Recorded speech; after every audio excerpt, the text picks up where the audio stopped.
Welcome to the Cheating Wife Stories channel. Victor Harlow stood motionless in his penthouse apartment, his steel-gray eyes fixed on the meticulously arranged dinner table. 25 years of marriage shone in the gleam of fine china and crystal glasses. The bottle of 1982 Lafite Rothschild, Serena's favorite, waited unopened, a silent testament to his attention to detail. At precisely 7 o'clock, the elevator doors opened. Serena's Louboutin heels clicked against the marble floor with deliberate finality. She wore a new Oscar de la Renta dress with the price tag still attached, a detail that did not escape Victor's notice.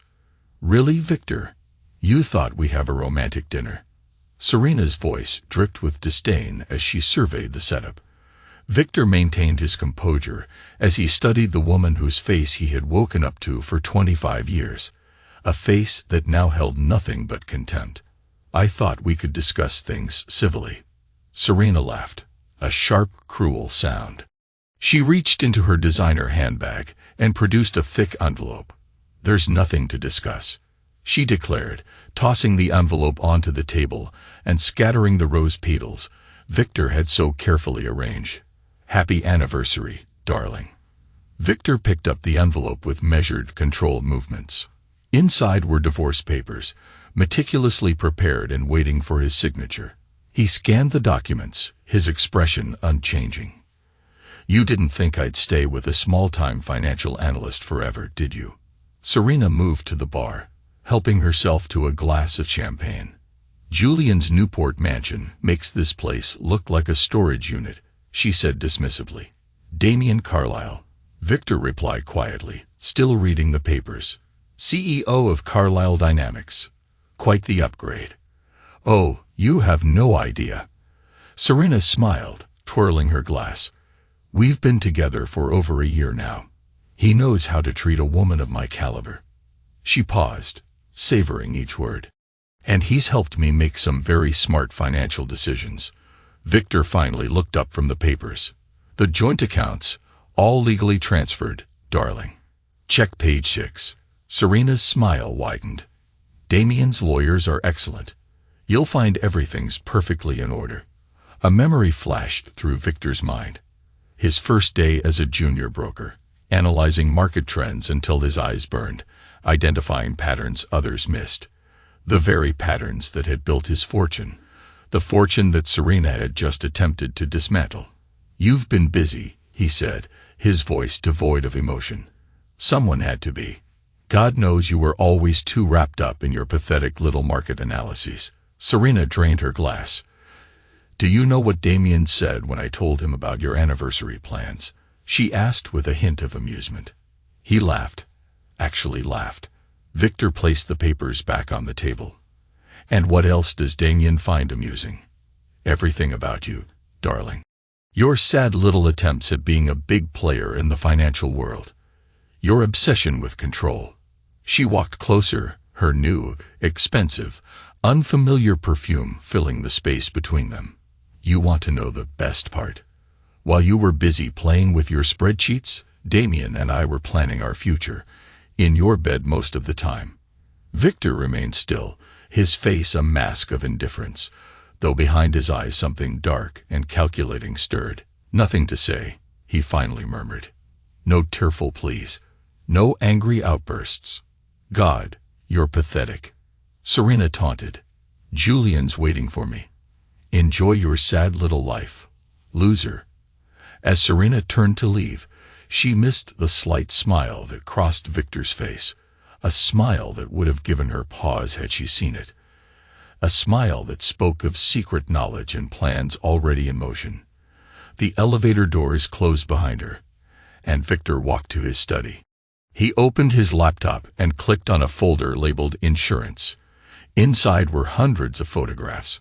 Serena entering Damien's office at odd hours, their secret meetings, their not-so-discreet exchanges in various locations, each meticulously dated and catalogued. He opened another folder containing financial records, transaction histories, and corporate documents. Every move Serena and Damien had made tracked and analyzed. The private investigators' reports were thorough, dating back months, but they merely confirmed what Victor had long suspected. His phone buzzed. A text from Graham Eldridge, his trusted associate. Everything in place. Victor typed back, proceeding as planned. He closed the laptop and returned to the dining room. The divorce papers lay exactly where Serena had thrown them, a final act of disrespect. Victor picked them up, straightened the pages, and placed them carefully in his briefcase. Another memory surfaced, his first major market prediction, the one that had set him on his path to wealth. He had seen the pattern when no one else had. He had moved his assets at precisely the right moment. The same skills that had made him rich would now serve a different purpose. Victor looked at his reflection in the window. The man staring back was not defeated. He was awakened. Serena had made a fatal mistake. She had assumed his quiet nature meant weakness. She had mistaken his patience for passivity. She would learn, as others had before her, that still waters run deep and dangerous. At that moment, the shadowed observer emerged. Graham Eldridge stood in Victor's private office, watching his friend and employer arrange documents on his desk. The space reflected its owner. Precise, organized, purposeful. Every item had its place. Every document its significance. Graham asked, his voice tight with controlled anger. Most of them. Only the ones Serena knew about, Victor replied casually. Graham's eyes narrowed. The ones she knew about. Victor looked up, a predatory gleam in his eyes. Did you really think I'd keep all my assets and accounts accessible to her? You know me better than that, Graham. How long have you known about the affair? 7 months, 2 weeks, and 3 days, Graham answered. Victor pulled up a series of documents on his computer, the exact duration of Operation Shadow. Graham moved closer to the desk. Operation Shadow. Take a look. Victor turned the screen toward Graham. Graham's eyes widened as he scanned the documents. Ownership records, shell companies, proxy shareholders. A complex web of financial maneuvers that all led to one conclusion. Good heavens, Victor, Graham whispered. You own Carlyle Dynamics. 51% controlling interest. Acquired through various shell companies over the past 2 years. Damien's enormous ego made it easy. He never bothered to look closely at his institutional investors. The cost, the logistics, the spare pennies I could afford, the contacts I had cultivated, the favors I could call in. Victor's voice remained steady. While Damien was busy with Serena, I was buying his company out from under him, piece by piece. Graham sank into a chair. Does anyone else know? Only my lawyers, and they're very well compensated for their discretion, Victor declared. Victor then walked to the window. Damien thinks he's taking everything from me. He has no idea he's been dancing to my tune for months. A knock at the door interrupted them. Victor's assistant entered briskly. Sir, Detective Miranda Cruz is here for your appointment. Perfect timing, Victor murmured. Send her in. Detective Miranda Cruz entered the office with the confident stride of someone accustomed to commanding respect. Her sharp eyes took in every detail of the room before settling on Victor. Mr. Harlow, she said, extending her hand. Thank you for meeting with me. Please, have a seat. Victor gestured toward a chair. This is Graham Eldridge, my associate. Detective Cruz nodded.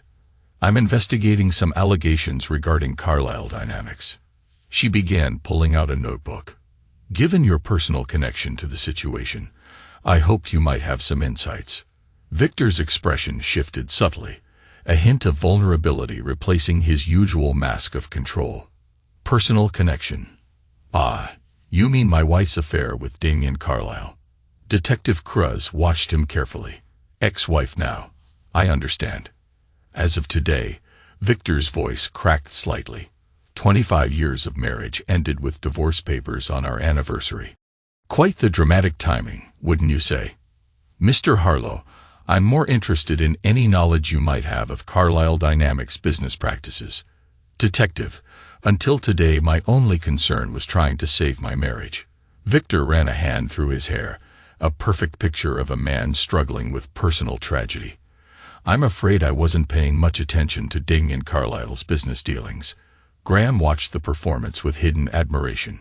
Every gesture and word was calculated to present the image of a broken man, too consumed by personal pain to be capable of corporate manipulation. We've received reports of irregular financial activities, Detective Cruz pressed. Large sums moving through unusual channels. That would be my wife's work, Victor said bitterly. She's cleared out our joint accounts, but I assume that's not what you're investigating. Detective Cruz made a note. No, this goes deeper. There are suggestions of systematic fraud within the company structure itself. How unfortunate, Victor murmured. Though I suppose a man capable of destroying a marriage wouldn't hesitate to bend other rules as well. The detective studied him for a long moment. Mr. Harlow, if you think of anything that might be relevant to our investigation, please contact me. She handed him her card. After Detective Cruz left, Graham turned to Victor. She suspects something. Of course she does. She's excellent at her job, Victor replied, picking up the detective's card. And she'll be very useful when the time comes. The anonymous tip, one of many breadcrumbs I've arranged. Damien's own records will condemn him. I've just made sure the right people are looking in the right places. Graham shook his head in amazement. You've thought of everything. When you hunt a predator, you have to think like one. Victor pulled up another set of documents on his computer. Now, let's review the next phase. Damien is about to make a crucial mistake, and we need to be ready. At Damien's Newport office window, he admired his reflection in the glass. His custom Tom Ford suit fit perfectly, a visual reminder of his success. Behind him, Serena lounged on his leather sofa, scrolling through luxury real estate listings on her tablet. The Hamilton Manor is having an open house next weekend, she said. 12 bedrooms, indoor pool, private tennis court, perfect for our housewarming party. Damien smiled indulgently, thinking, big plans, aren't we? Always. Serena set down the tablet. You should see Victor's face when I dropped the divorce papers. Complete shock. He actually had dinner prepared, candles, roses, the whole pathetic display. Amateur. Damien scoffed. Speaking of amateurs, how much did you manage to transfer? Everything in the joint accounts, Serena replied triumphantly. Your lawyers were right. Damien's smile was triumphant. He never saw it coming. Too busy with his precious market analyses to notice what was happening right under his nose. A knock at the door interrupted them. Bernard Walsh, Damien's CFO, entered looking concerned. Damien, we need to talk. Damien's tone hardened. Bernard, if there's anything you need to say it in front of Serena.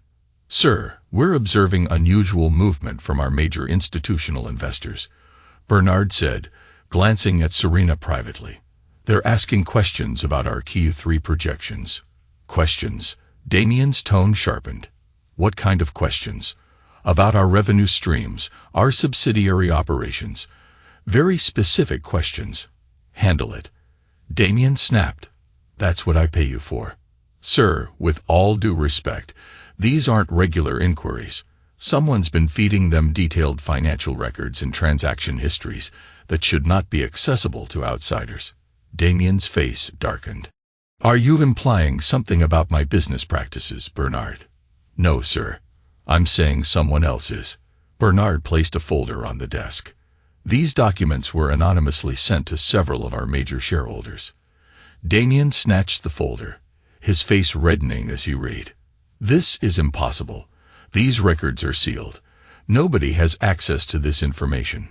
Apparently, somebody does, Bernard said quietly. Find out who. Damien growled, slamming the folder down. And shut them down, whatever it costs. After Bernard left, Serena moved to Damien's side. What does this mean? She asked breathlessly. It means we need to move faster. Damien reached for his phone. Get the IPO team in here. We're going public ahead of schedule. Is that wise? Serena asked, concerned about the company's finances. Perfect timing, Damien insisted. Once we're public, these records become old news. We'll have fresh capital and new investors. Anyone questioning our past dealings will be drowned out by our future success. Neither of them noticed the tiny red light blinking on Damien's desk phone, transmitting every word to a secure server in Victor's office. Later that evening, Detective Cruz sat at her desk reviewing financial documents. The anonymous tips had started arriving 3 months ago, each one more detailed than the last, each pointing to specific irregularities in Carlyle Dynamics operations. Her phone buzzed with a text from an unknown number. Check the offshore transfers for March 15th. She pulled up the relevant files, and as her eyes widened while connecting the dots, whispered, "Got you." Unaware that she was playing her part in a much larger game, she continued her work. In his own office, Victor watched multiple screens displaying surveillance feeds from Damien's office, streams of financial data, and Detective Cruz's case notes, all obtained through carefully cultivated sources. "Their arrogance makes them careless," he commented to Graham, who stood nearby. "Damien's rushing the IPO, just as we predicted, and Serena still thinks she's won." Victor's smile was cold. "Let them celebrate while they can. The storm is about to break, and they don't even see it coming." The pieces were in place. The trap was set. All that remained was to watch his enemies walk right into it, their own hubris leading them to their destruction. Victor had learned long ago that revenge, like any successful investment, required patience, planning, and perfect timing, and he had all three in abundance. In the boardroom of Carlyle Dynamics, Damien stood at the head of a mahogany table. His expensive suit and confident smile projected the image of a man in complete control. Board members and major investors filled the seats, their attention focused on the presentation screen displaying the IPO proposal. "Ladies and gentlemen," Damien began, "today marks the beginning of a new era for Carlyle Dynamics. Our decision to go public will position us as—" "Mr. Carlyle," Bernard Walsh interrupted a board member, handing him a note. "There's something urgent you need to see." Damien's smile faltered slightly as he read the message. "Perhaps we should take a brief recess." The boardroom doors opened, and Graham Eldridge entered, followed by a team of lawyers carrying document boxes. "Please continue, Mr. Carlyle," Graham said, his voice resonating across the room. "This won't take long." Damien's eyes narrowed. "This is a private meeting." "Security." "Security won't be necessary," Graham replied calmly, placing a thick folder on the table. "I'm here representing the majority shareholder of Carlyle Dynamics." Murmurs rippled through the room. Damien laughed, though there was an edge to it. "I am the majority shareholder." "No, Mr. Carlyle," Graham countered as he distributed documents to each board member. "You own 37% of Carlyle Dynamics. The remaining shares are distributed among various institutional investors, or so you believed." Damien snatched a document, his face reddening as he read. "This is impossible." Over the past 2 years, Graham continued, addressing the board, these supposedly independent investment groups have been systematically acquired by Shell Corporation Omega, which is itself owned by Summit Holdings, and through a series of subsidiary companies is controlled by. The presentation screen flickered to life, revealing Victor Harlow's calm, focused expression. "Hello, Damien," Victor said. Damien stumbled backward. This is some kind of trick." "The only trick," Victor replied, his voice filling the room, "was making you believe you were untouchable. Share purchase, proxy vote, board appointment, all orchestrated to bring us to this moment." "You can't do this," Damien shouted. "I built this company. I bought it. Legally, systematically," Victor countered. "While you were busy stealing my wife, I was acquiring your life's work, piece by piece." Board members exchanged glances, papers rustling as they reviewed the documentation. "This is all perfectly legal," confirmed one lawyer. "Mr. Harlow owns 51% of Carlyle Dynamics through various shell corporations. All proper procedures were followed." Damien spun toward the board members. "You can't let him do this. I made you all rich." "Mr. Carlyle," a senior board member spoke, These documents also show concerning irregularities in the company's financial records. Irregularities that will be thoroughly investigated. Graham added, and certain offshore accounts that might interest the SEC. Damien's face went pale. You're bluffing. Am I? Victor's voice was steel wrapped in silk. Check your phone, Damien. The FBI is currently executing search warrants at your private office and residence. As if on cue, Damien's phone buzzed with multiple messages. His hands trembled as he read them. You've lost, Damien, Victor continued. The company, the mansion, everything you built on lies and betrayal. Consider it the price of stealing what's mine. I'll fight this, Damien snarled. I'll tie you up in court for years. With what money? Victor asked coolly. Your personal accounts have been frozen pending investigation. Every lawyer in New York has been contacted and warned that representing you would be unwise. Face it, Damien, you're finished. At the back of the boardroom, Detective Cruz watched silently, her notebook forgotten in her hand. The pieces were falling into place. The anonymous tips, the financial irregularities, the perfectly timed revelations. She had been playing a part in someone else's grand design all along. Graham then addressed Damien. Security will escort you from the building. Your access has been revoked, and your personal items will be shipped to you. Damien looked around desperately, finding no allies among the faces he once commanded. His empire was crumbling, and the architect of his destruction was not even there to witness it in person. Serena, he gasped. I need to warn. Ms. Harlow's access has also been revoked, Graham informed him. I believe she's about to receive some rather unpleasant news of her own.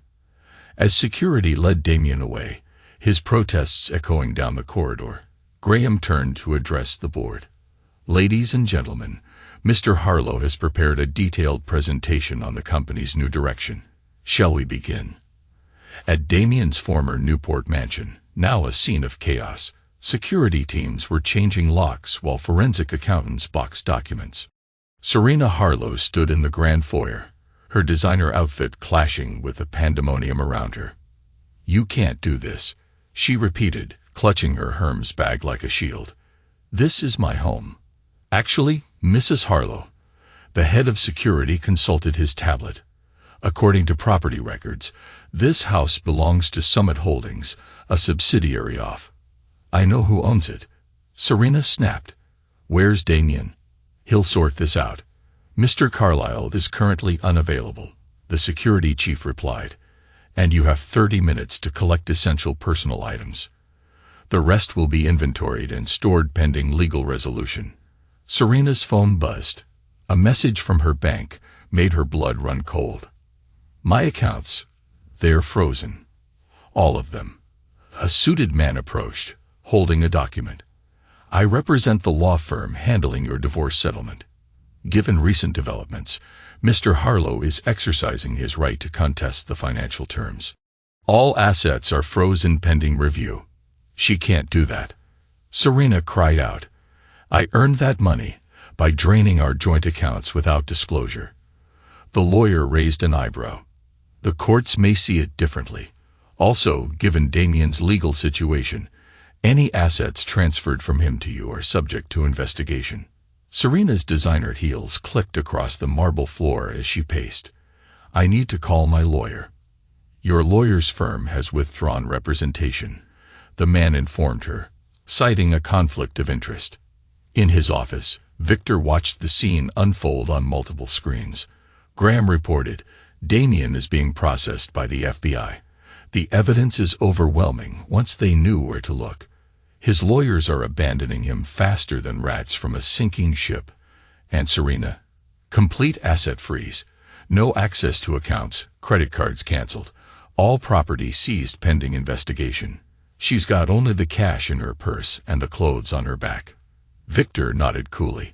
What about the job arrangements? Done. Graham replied. Damien's Uber application has been approved. It's the only job he'll be able to get with his ruined reputation. And Serena's position at that mall clothing store starts Monday. Minimum wage, of course. Perfect, Victor said with icy satisfaction. Let them experience life without their precious status. Let them know what it's like to struggle to be looked down upon. On the screen, Serena was being escorted to the street, her protests falling on deaf ears. Her phone rang. Damien was calling from a borrowed phone after his FBI questioning. "Damien, they're taking everything." His voice cracked. "The company, the money, everything." "Victor," he managed. "I planned this all along," Victor replied smoothly. "Fix this," Serena demanded. "You promised me a life of luxury." I can't even afford a hotel room. My cards are all declined. I'm calling from a payphone." The line went dead. Serena stood on the sidewalk as her world collapsed around her. A passing taxi splashed water on her designer shoes. Shoes she bought with money stolen from her ex-husband. Money she would never have again. In his office, Victor watched her distress with cold detachment. He sent her the job offer and instructed Graham, "Make it clear it's the only position she'll be able to get in this city." "You're not just taking their money," Graham observed. "You're making them live like the people they once looked down upon." "They chose this," Victor replied softly. Betrayal. A cruel word. In the moments they spent mocking what they called my pathetic life, they chose it all. Now they must live with those choices. The security feed showed Serena trying desperately to book a hotel room. Card after card declined. Finally, she called the one person she thought might help her sister. "Tessa, I need a place to stay." "Tessa, please don't hang up." But the line was already dead. Victor had been thorough. Everyone in Serena's social circle had been quietly informed of her situation. No one wanted to risk their own status by associating with her. "Where will they go?" Graham asked. "Damien has a cousin in Brooklyn who might take him in," Victor said coolly. "And Serena, well, there's always the subway." The security feeds showed the final stages of the takeover. Damien's personal items were being boxed up, his life reduced to inventory lists. Serena's closet was being cataloged, her precious designer collection tagged and bagged as potential evidence. "Should we tell them about the criminal charges yet?" Graham asked. "Not yet," Victor replied. "Let them think this is the bottom. When the indictments come down next week, it will hurt that much more." At the transformed Newport mansion, a new beginning was taking shape. The once gaudy displays of wealth had vanished, replaced by warmth and purpose. The space now radiated comfort rather than ostentation. Lydia Weston moved through the rooms with quiet authority, directing contractors and organizers. Each space was being repurposed with clear intent: dormitories for single mothers, childcare facilities, and educational spaces. "The security system needs to be top-notch," she instructed the installation team. "Many of our residents will be escaping difficult situations. They need to feel safe here." A young woman with a small child approached tentatively. "Ms. Weston, I'm Teresa Bellwether, Tessa for short. The agency sent me." Lydia's face brightened with a genuine smile. "Of course. Welcome, Tessa. And who is this little one?" "This is Emma," Tessa replied, her daughter peeking shyly from behind her legs. "We really appreciate this opportunity. Please, come see your space." Lydia led them toward the residential wing. Each unit has its own bathroom and kitchenette. We provide childcare while mothers are working or studying, and there's a communal dining area for those who want to share meals. As they walked, Tessa's eyes widened at the facility's scope. This must have cost a fortune to set up. "The owner believes in giving people second chances," Lydia replied gently. "Sometimes life takes unexpected turns, and everyone deserves support while they rebuild." In his private office, Victor watched the interaction on his security feed, his expression unreadable. Graham entered with fresh reports. Damien's first day as an Uber driver was interesting. 3 one-star reviews already. Apparently, he's not good at taking orders from passengers. "And Serena?" Graham continued. "She started her mall job today and had a meltdown when a customer demanded to speak to her manager. Security had to intervene." Victor nodded, his attention returning to the screen where Lydia was showing Tessa the childcare facility. The shelter's security. State-of-the-art. Full coverage, facial recognition, panic buttons in every room. Nobody gets in without proper clearance. Graham confirmed. Good, Victor said softly. These women have been through enough. They deserve to feel safe. A new figure appeared on the security feed. Detective Miranda Cruz, arriving for what appeared to be a casual visit. She and Lydia greeted each other warmly, clearly forging a genuine friendship. Izzy. Perfect timing. Lydia said with a smile. We're just showing our newest resident around. This is Tessa and Emma. Detective Cruz smiled warmly at the child. Hi, Emma. I'm Izzy. I help people who are having problems. Like a superhero? Emma asked, peeking out from behind her mother. Something like that. Izzy laughed. Sometimes people need someone to stand up for them and make things right. Lydia led them to the dining area where other mothers and children were gathering for lunch, a far cry from the cold, formal dinners Damien and Serena had once hosted. It's amazing, Izzy said to Lydia as they watched the families interact. But I have to ask, the owner of this place turned a mansion into a shelter. That's not something you see every day. Lydia nodded. Some people believe that justice can take many forms. Izzy's eyes narrowed slightly as she considered Lydia's words. In her mind, pieces of a puzzle were shifting, forming a new picture. Back in his office, Victor observed Detective Cruz's thoughtful expression. She's figuring it out, he told Graham. Is that a problem? Graham asked softly. No, Victor replied. Detective Cruz understands that justice and law aren't always the same thing. She's seen enough victims of circumstance to know that sometimes balance must be restored through other means. The security feed then showed Lydia saying goodbye to Izzy and returning to help Tessa and Emma settle into their new home. The contrast between the mansion's past and its present struck a chord even in Victor's carefully controlled heart. Sir, Graham hesitated. About Serena's request to volunteer at the shelter. Absolutely not. Victor's voice turned to ice. She doesn't get to ease her conscience by playing savior to these women. Let her learn what it really means to struggle, to be judged, to be found wanting. Some debts can never be repaid. Through the cameras, Victor watched Lydia organize an orientation session for new residents, her natural empathy drawing out even the most hesitant participants. She was everything Serena was not. Genuine, compassionate, focused on others rather than herself. Graham reported, the foundation paperwork is ready. Once you sign, the shelter becomes a permanent institution with guaranteed funding. Victor nodded. Make it happen.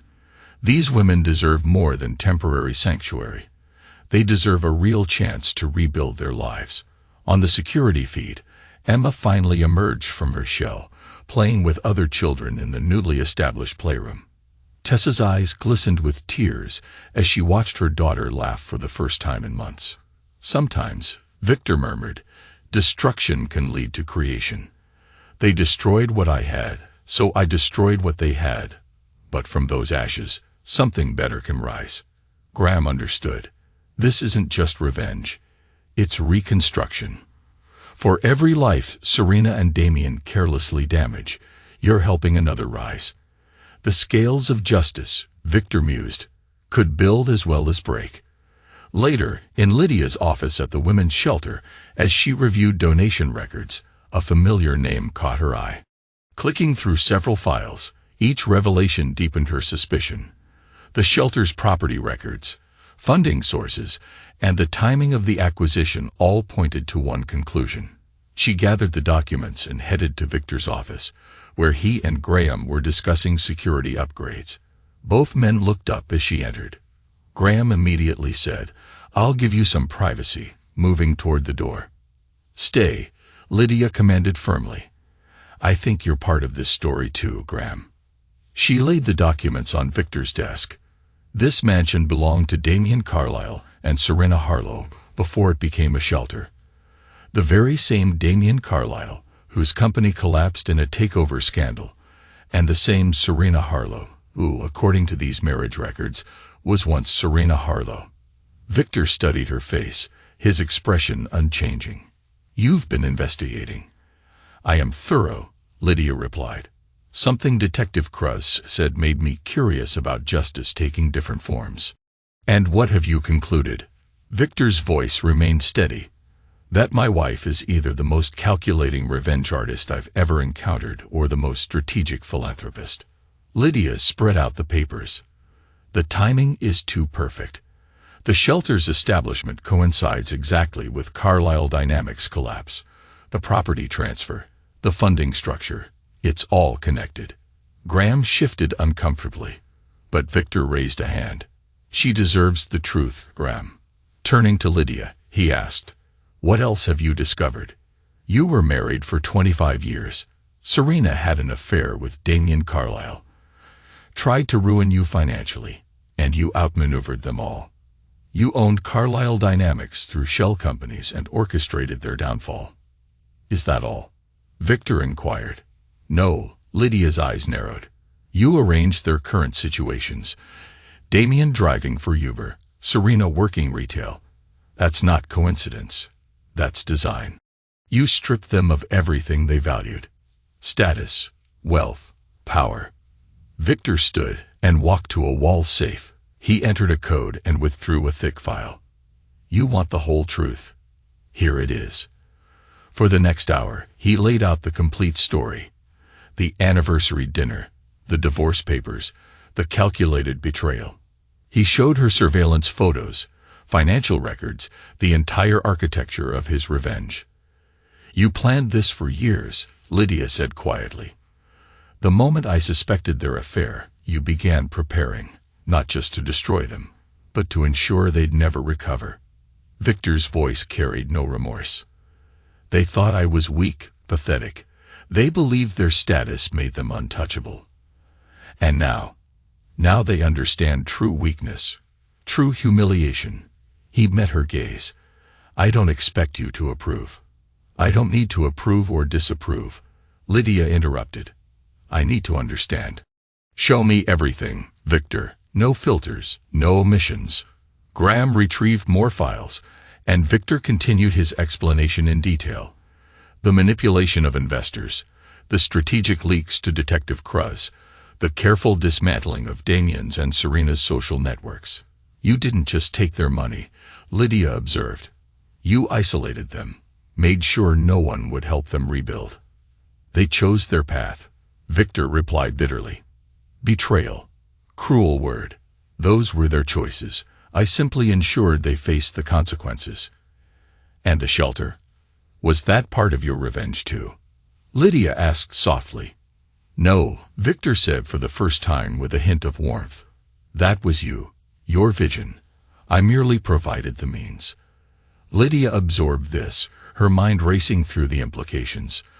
"The women we help here, many of them have stories like yours. Betrayal, manipulation, abuse of trust." "Exactly," Victor affirmed. "So this isn't just revenge. It's restoration." She gestured toward the shelter's potted plants. "For every life they damage, we're helping another heal." Victor studied her face. "Does this change things between us? Do you think I'm horrified by your capacity for revenge?" Lydia smiled grimly. "I've worked with abuse survivors for years, Victor. I understand the difference between cruelty and justice." She stood and gathered the documents. "But I need to know one thing. Are we done with the past, or is there more to come?" "The foundation paperwork is being finalized," Victor replied. "The shelter will be permanent, with guaranteed funding. Beyond that," he shrugged. "Damien and Serena made their choices. They must live with the consequences." Lydia nodded slowly. "Then let's focus on the future. But no more secrets, Victor. I'm not Serena. I won't be managed or manipulated." "Of course not," Victor agreed, his eyes meeting hers. "You never could be." Later, in the shelter's main hall, the atmosphere buzzed as new residents gathered for an afternoon support group meeting. Children played in the supervised care area, and Lydia moved among them with quiet authority. The security system chimed, alerting everyone to a visitor on the monitor. At the gate stood Serena, now dressed in a modest mall uniform that contrasted sharply with her former designer wardrobe. "Ma'am," a security guard's voice crackled over the intercom, "this is a private facility. You need authorization."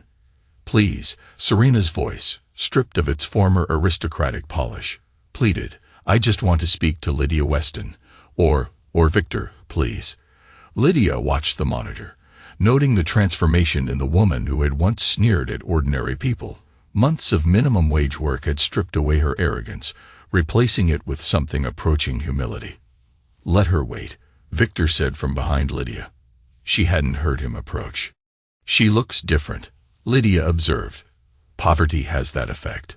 "No sympathy," Victor added coolly, "especially for those who once despised it." They watched as Serena shifted nervously at the gate. "I want to hear what she has to say," Lydia decided. Victor's jaw tightened. "She's manipulative." "Not you, Victor. I won't be fooled by false remorse," Lydia replied firmly. She pressed the intercom. "Security, escort her to my office." Full protocol. Serena was searched and scanned before being led through the shelter. In Lydia's office, she perched uncertainly on a chair. "Thank you for seeing me," she stammered. I've been trying to find a way to talk to someone." "Why are you here, Serena?" Lydia asked in a neutral tone. "I've seen the women who come here. Their stories." Serena twisted her hands. "I want to help. Volunteer. Maybe try to make amends." "No." Victor stepped out from the shadows, causing Serena to flinch. "You don't get to ease your conscience here." "Please, Victor," Serena's voice cracked. "I know what I did was unforgivable." "Correct," Victor interrupted sharply.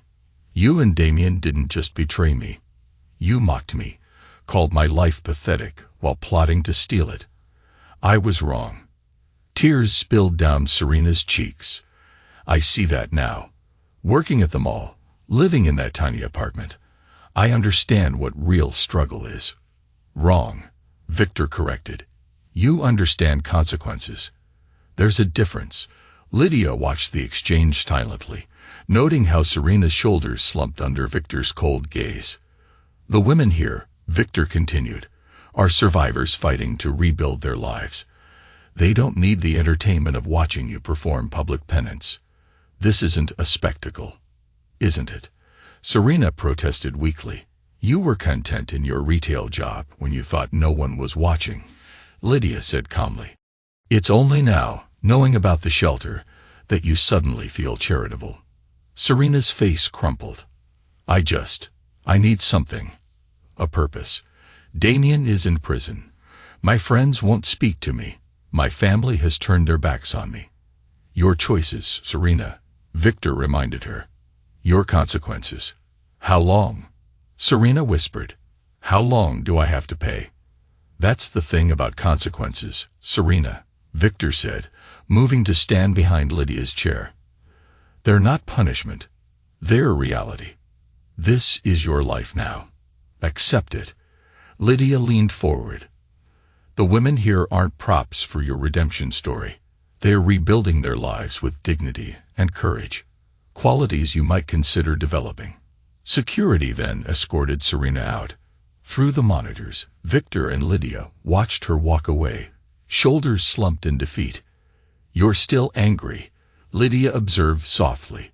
"Not angry. Resolved," Victor replied, touching her shoulder lightly. "Some debts can never be repaid. Some trust can never be rebuilt." Tessa appeared in the doorway. "Lydia, the new residents are ready for orientation." "Coming," Lydia said, then turned to Victor. "The past is done.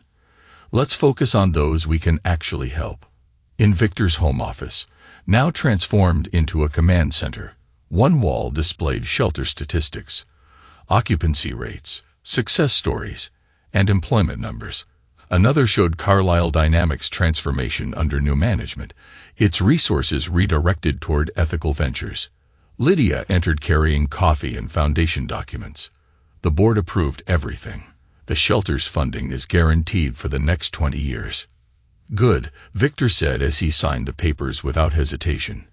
What about the expansion plans? 3 new locations have been identified. Lydia replied, pulling up the proposals. All in areas with high need and good access to resources. Graham arrived with additional reports. Damien's appeal was denied. He'll serve his full sentence. And Serena? Still at the mall. Her manager says she's actually becoming a decent employee, less entitled. Victor nodded, unsurprised. And the foundation structure? Ironclad, Lydia confirmed. Even if something happened to us, the shelters would continue. The women we help will always have support. She studied Victor's face. You really thought this through, didn't you? Making sure your revenge created something lasting. The best revenge isn't in destruction, Victor replied softly. It's transformation. They tried to destroy what I built. I used that to build something better. Speaking of building, Lydia said, pulling out another document. I was thinking, we've been so focused on work. Maybe it's time for a break. Victor raised an eyebrow. A break? 2 weeks, just us. Somewhere without spreadsheets or security feeds. The shelter is running perfectly, Lydia assured him. Tessa has really stepped up as coordinator. Graham can handle any emergencies. Climbing onto his desk, Lydia continued, we've built something amazing here, but we deserve time to enjoy it. Victor was quiet for a moment. Where would you want to go? Anywhere. Everywhere. Lydia smiled. We've spent so much time helping others rebuild. It's time we focus on building our own happiness too. I'm happy, Victor said simply. This work, this life with you, it's more than revenge now. It's purpose. Then let's celebrate that purpose, Lydia declared, pulling up travel destinations. 2 weeks. No business. No revenge. No past. Just us. Victor looked at the screens around them. The shelter statistics showing lives being rebuilt, the foundation documents ensuring continuity, even the Carlisle Dynamics reports demonstrating transformation from greed to genuine value. You're right, he decided. The past is settled. The future is secure. He stood and pulled Lydia close. Let's focus on now. Graham cleared his throat from the doorway. I'll have my team start travel arrangements. Any preferences? Somewhere we've never been. A fresh start. Lydia suggested. Victor smiled. A fresh start, but not a soft one. Never that. Lydia laughed. Never that. You're still you, just with better priorities. They spent the evening planning their trip while reviewing the shelter's progress. Every success story, every woman who rebuilt her life, was a testament to transformation. From the ashes of betrayal, something stronger had risen. The Phoenix Gambit, Lydia mused, echoing what Detective Cruz had once called Victor's takeover strategy. It's about rising from destruction, using pain to fuel rebirth. For everyone except Damien and Serena Victor, she added softly. Some people don't deserve a Phoenix moment. No, Victor agreed. Some people simply deserve consequences. Lydia studied the shelter statistics. But our consequences created opportunities for others. A different kind of justice. Victor pulled her close. A better kind, the kind that builds instead of breaks. Together, they watched the shelter's evening routine on the security feeds. Women who had once been broken were now finding strength. Children who had known fear were learning to laugh. Even Graham, ever vigilant, was smiling as he reviewed the day's reports. The Phoenix had risen, not through forgiveness or forgetting, but through transformation. Justice had been served not merely through punishment, but through creation. 5 years later, at the Autumn Gala for the Harlow Foundation, New York City's elite gathered at the renovated Grand Atrium to celebrate 5 years of transforming lives through a network of women's shelters that had grown from a single mansion to 12 locations across 3 states. Lydia Harlow moved through the crowd with practiced ease, her quiet confidence matching her husband's power. She had just finished announcing their latest initiative, a scholarship program for shelter residents pursuing higher education. At one of the tables, Tessa Bellwether, now the Foundation's program director, sat with her daughter Ella, who at 12 was already talking about becoming a lawyer like Detective Cruz. They had come so far from their first days at the shelter. Tessa had not only rebuilt her life, but she had helped countless others do the same. Detective Miranda Cruz, recently promoted to captain, joined their table. She had become an integral part of the Foundation's legal advocacy program, helping women navigate the justice system with expertise and empathy. "The stats from my office are encouraging," she told Tessa. "Conviction rates are up 30% since we implemented the witness support program." Graham Eldridge, still Victor's right hand, and now the Foundation's chief of security, supervised his team with characteristic thoroughness. 5 years had added gray to his temples, but his vigilance had not diminished. He noticed everything, even the woman watching the gala from across the street. Serena Harlow stood in her modest mall uniform, having just finished her shift. 5 years of retail work had permanently erased her former aristocratic posture. Her once manicured hands were now worn from folding clothes and restocking shelves. Though a restraining order still kept her away from the Harlow residence, sometimes she came just to watch through the windows. She could see her ex-husband standing with Lydia. Their body language revealed the easy intimacy of a strong marriage. Over the years, Victor had only grown more powerful. Carlyle Dynamics, now renamed Harlow Enterprises, had become a force for corporate responsibility, its profits funding both the Foundation and new ethical business ventures. Serena's phone buzzed with a text from her supervisor about covering an extra shift tomorrow. She needed the money. Her tiny apartment in Brooklyn barely covered utilities, and her credit was still ruined. No one in her former social circle would even take her calls anymore. A few blocks away, Damien Carlyle sat in his parked Uber between rides on the night shift. Prison had aged him considerably, and his release had brought no relief. The ankle monitor ensured he stuck to his approved routes, while restitution payments devoured most of his earnings. His dating app profile garnered no matches. Women tended to Google potential dates, and his troubled history was out there for everyone to see.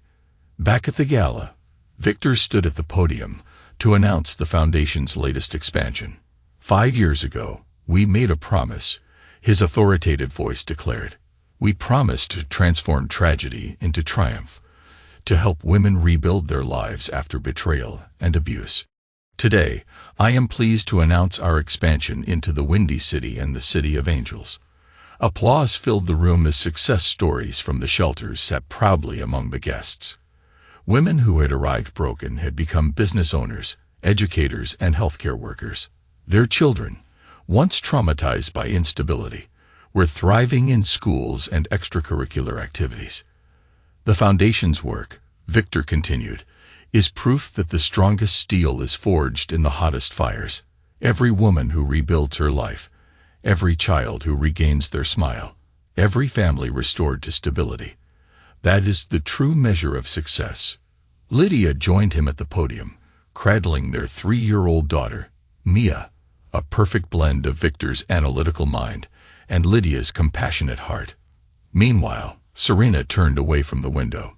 Her efficiency rating at work was dropping, and she couldn't afford another demotion. Her walk to the subway station took her past familiar landmarks, restaurants she could no longer afford, shops where she had once been a valued customer. Her tiny apartment, with its leaky faucet and noisy radiator, awaited her. On her nightstand lay a letter from Damien, a bitter missive about his latest parole restrictions. They hadn't seen each other since his release. Their relationship had not survived their fall from grace. Damien's Uber app pinged with another ride request. Friday nights were busy, and he needed every dollar. His previous passenger had recognized him, making snide comments about that corrupt CEO who had gotten what he deserved. He had learned to stay silent and endure the humiliation. His attempts to find better work had all failed. Victor's influence ensured that his reputation remained toxic in the business world. Back at the gala, Graham approached Victor with his tablet.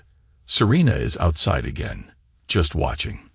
And Damien, He's still working his usual route. The tracking system shows him staying within boundaries. Victor nodded, unsurprised. The new shelter locations, all properties secured through shell companies, with no traceable connections. Lydia, overhearing, touched Victor's arm. Still protecting everyone. Always, she said softly. Her smile meant only for him. Speaking of protection, how's the London expansion? On schedule. Tessa is flying out next month to train the new staff, Victor replied. Across the room, Ella was showing Detective Cruz her latest school project, a presentation on women's legal rights. The little girl, once shy behind her mother, now spoke with confidence, her future bright with possibilities. Captain Cruz, your network makes prosecution possible, Victor remarked as they approached. Women feel safe testifying when they know they're protected. Detective Cruz responded warmly. Tessa joined them, her professional attire a far cry from her first days at the shelter. The new job training program is at capacity. We're already looking at expanding the hours, she said.